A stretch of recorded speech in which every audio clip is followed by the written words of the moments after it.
Bonjour et bienvenue dans ce cours qui s'appelle « Repérer une fraction sur une demi-droite graduée ». Alors, une fraction peut être repérée sur une demi-droite graduée. Pour cela, on va voir comment est partagée chaque graduation. Par exemple, dans notre cours ici, entre le 4 et le 5, on a, pour faire une unité, on a 7 graduations. Ça veut donc dire que chaque graduation correspond à 1/7. Alors on peut repérer 4 par rapport à une fraction qui est divisée par 7. 4, c'est donc 28 sur 7, parce que 28 divisé par 7, ça fait 4.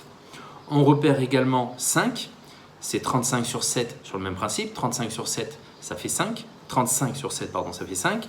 Donc, si je veux repérer 37e, il faut que je me mette 2 graduations à droite de 28 septièmes.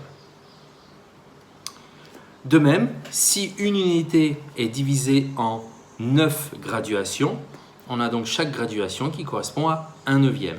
Donc 3, c'est 27 neuvièmes, 4, c'est 36 neuvièmes.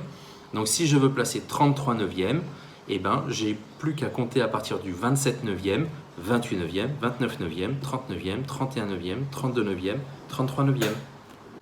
De même avec 5, 5 c'est 40 sur 5, 9 c'est 45 sur 5. Si je veux placer 43 sur 5, je n'ai plus qu'à rajouter 41 cinquièmes, 42 cinquièmes, 43 cinquièmes. Alors on va faire un petit exercice. Ici, je vais te demander de trouver quelle est la fraction décimale à placer dans chaque case. Première des choses que tu dois faire, c'est repérer en combien de graduations est divisée l'unité. Donc par exemple, on va prendre entre 0 et 1. On a 1, 2, 3, 4, 5, 6, 7, 8, 9, 10 graduations pour faire de 0 à 1. Donc chaque graduation, c'est 1/10. Donc pour cela, tu n'as plus qu'à remplir. C'est pareil pour chaque unité, évidemment, sinon on ne peut pas trouver comme il faut chaque fraction.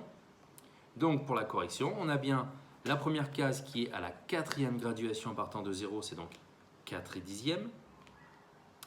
12/10 qui est à la 12e graduation, 21/10 la 21e graduation et 28/10 la 28e graduation.